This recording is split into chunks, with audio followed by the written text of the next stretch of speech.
All right, 7th graders, we are actually in Chapter 8 in your green book. However, Chapter 8 is not challenging enough when I look at it. So we're going to supplement this chapter out of another textbook. And in the other textbook, it's Chapter 6.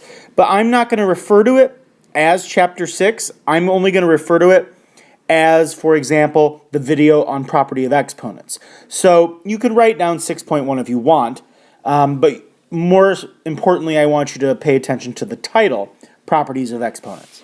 So, what are you going to learn this chapter? Well, here it is. You're going to learn how to use zero and negative exponents, how to use the properties of exponents, and how to solve real-life problems involving exponents. Now, before I start talking about your first key idea or core concept, I want you to understand that what you're doing should be a review of what we did last year, and we're incorporating harder problems into it. And then we're going to use it to do the rest of this chapter, which is stuff you have not done before. Our end goal at the end of this chapter is for you to be able to graph functions that involve exponential decay and exponential growth. So let's start with our first core concept. Here we go. We have two things. The first thing, zero exponent.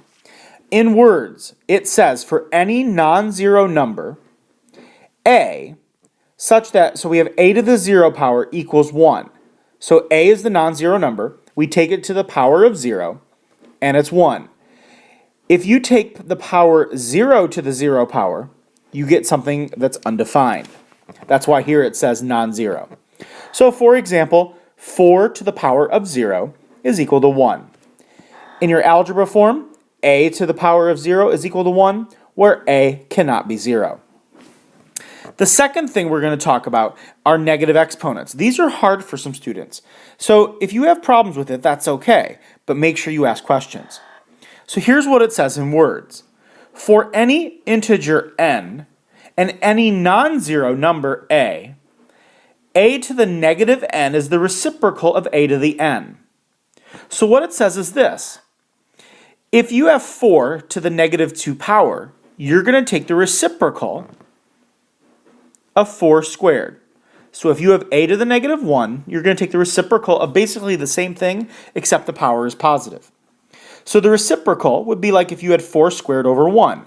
The reciprocal is reversing the numerator and denominator, so that would give you 1 over 4 squared, which eventually would simplify into 1/16. In algebra, if you have a to the negative n, we're going to take the reciprocal of a to the n, which gives us 1 divided by a to the n. So example 1. Let's use 0 and negative exponents and evaluate each expression. So we're going to write some examples down. Let's start with a. 6.7 to the power of 0. Since 6.7 is to the power of 0, we're just going to write 1. b. 5a to the power of 0. And then we're going to write down c. 5a to the power of 0. These are completely different answers. So this is where you have to realize that parentheses make the whole world of difference here. In the first one, 5a to the power of 0, this really means 5 times a to the power of 0. Well, a to the power of 0 is 1, and 5 times 1 is 5. So in this case, you're only taking the a to the power of 0, not the 5. Now in C, we're taking the 5 and the a both to the power of 0. So this one's just going to give us 1. All right, let's go to D. Negative 2 to the 4th power. Negative 2 to the 4th power. Okay, so let me explain this to you. Negative 2 to the negative 4th power. You cannot have negative powers in a simplified expression, ever. Now, the negative out front here, the negative 2, that is just a normal negative 2, so that is not an exponent. You cannot have this negative 4 to be as a power. So what we're going to do is take the reciprocal. We flip the entire thing, and the power becomes positive. So this becomes 1 over negative 2 to the 4th power. Now you must leave your negative 2 in parentheses. Now, if you simplify that, that becomes 1 divided by, well, what's 2 to the 4th power, or negative 2 to the 4th power? Well, negative, hopefully you know this, a negative to an even power is always positive, and 2 times 2 times 2 times 2 gives us 16. So we would get 1/16 as your answer. Now I'm going to do another problem, and this may make a little more sense. C to the negative 3, D, all over B to the negative 2. Now in this problem, we have negative exponents, which we cannot have.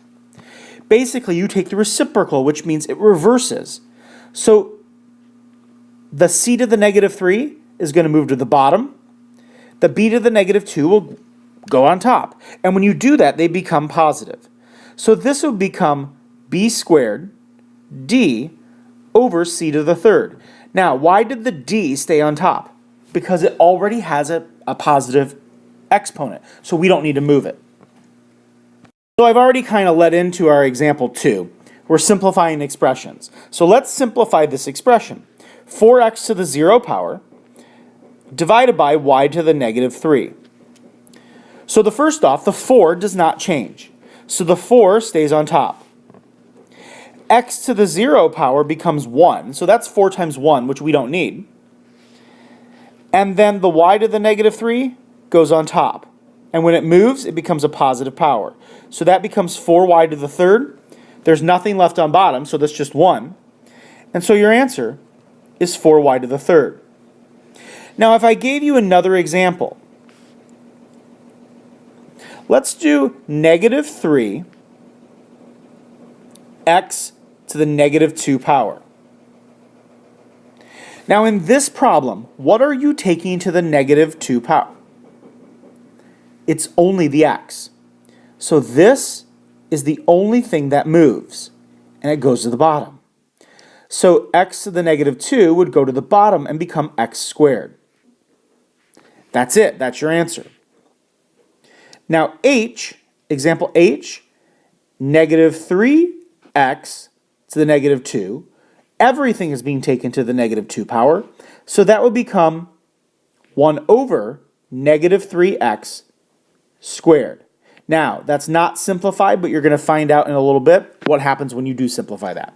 All right, so let's do some examples. Now, all of these, you're more than welcome to skip over this part, but pause the video and try them yourself. So number 1, negative 9 to the 0 power gives me 1. Number 2, 3 to the negative 3 power, that gives me 1 over 3 to the 3rd power, which gives me 1/27. In number 3, ooh, this is a good one. Number 3, you are only taking the 5 to the 0 power. So you're actually going to get negative 1 on top. And then on bottom, you get 2 to the negative 2. But then that has to go to the top because it has a negative exponent. So this would become negative 1 times 2 squared, which would end up giving us negative 4. That's confusing for students. Do another example of that. I'm just going to do quickly 2 more examples. If I have negative 7 to the 0 power, that just gives me 1. If I have negative 7 not in parentheses to the 0 power, you are only taking the 7 to the power of 0, because really this is just negative 1 times 7 to the 0 power. So this right here becomes 1. The negative comes down. So if you need to look at number 3 again, please ask in class or please ask me to do another example. I'll be more than welcome to do that for you. Number 4, 3 to the negative 2 power, x to the negative 5th, all over y to the 0. Well, y to the 0 becomes 1. These two both have to go to the bottom. That means on top, I have a 1 left. There's nothing there. So on the bottom, that gives me 3 to the 2nd power, because it's just a positive exponent, x to the 5th, and if I simplified that, that would become 1 divided by 9x to the 5th power. All right, our next core concept is using the properties of exponents. So we have 3 of them. The product of powers property, that says we're going to multiply powers together. So to multiply powers with the same base, you add their exponents. So here we go. To multiply powers with the same base, add the exponents.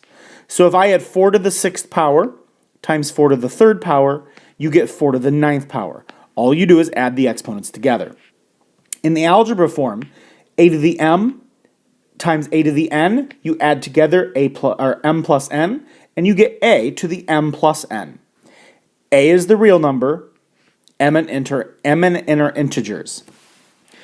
Now, quotient of powers property. Now we're going to divide. It's just the opposite. When you multiply, you add the powers. So when you divide, you subtract the exponents. So when you multiply with the same base, you add the exponents. When you divide, you subtract.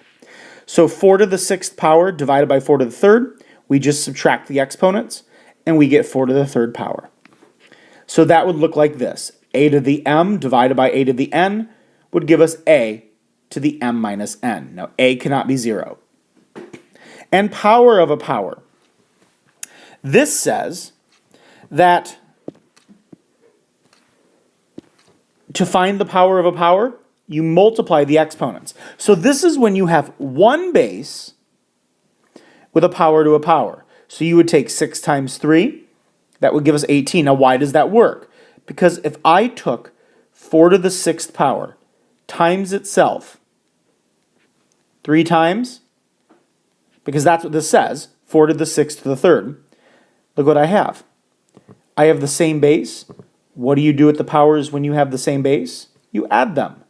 So that would give you 4 to the 18th, which is the rule up here that we've already used. So we can always now use it as a shortcut rather than actually showing those steps. So as algebra, a to the m to the n would give us a to the mn. So example 3, using the properties of exponents. So let's do example A. 3 squared times 3 to the 6th. Since we have the same base, we add the exponents. That's the product of powers property. So that gives me 3 to the 8th power. Now, we'd actually not write that as our answer, so I'm going to erase that. We'd go one step further and actually figure out what that is. 3 to the 8th power gives us 6,561. B. Negative 4 squared divided by negative 4 to the 7th.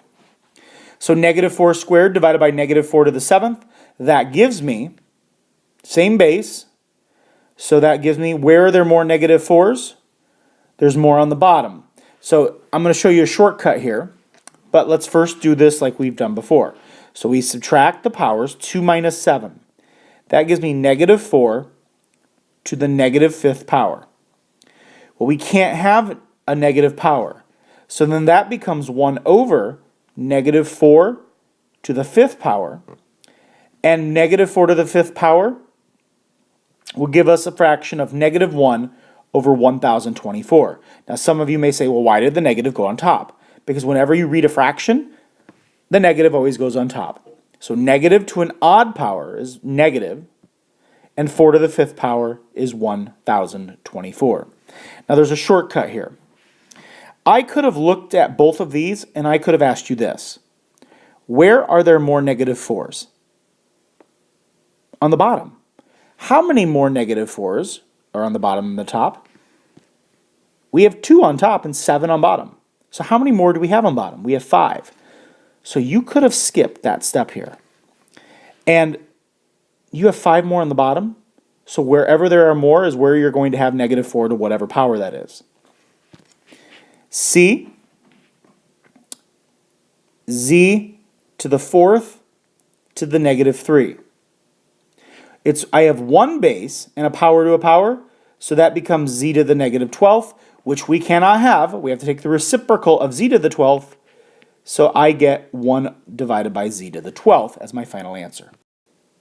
If you'd like to pause the video and try these yourself, you may. Number 5, 10 to the 4th times 10 to the negative 6. I add the exponent, same base.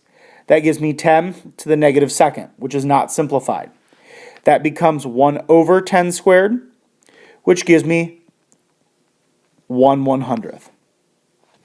Number 6, x to the 9th times x to the negative 9. I add the powers, I get x to the 0. Anything to the power of 0 is 1. Number 7, I have negative 5 to the 8th power divided by negative 5 to the 4th power. This gets a little weird. This is not negative 5 to the 8th. It's just 5 to the 8th.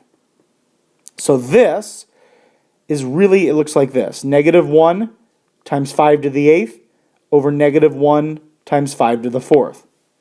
Well, negative 1 divided by negative 1, that just gives me 1. And then where are there more 5s? There are more 5s on top. There are 4 more 5s on top, so we just subtract them. 8 minus 4. And 5 to the 4th gives me 625. Number 8, I subtract them. Where are there more y's? Where are there more y's? There's more y's on bottom. How many more y's? Just 1, so I get 1 over y. Here, power to a power, I multiply. That gives me 6 to the positive 2 power, which gives me 36. And lastly, I multiply 5 times 12, and 12 times 5 gives me 60, so my answer will be w to the 60th power.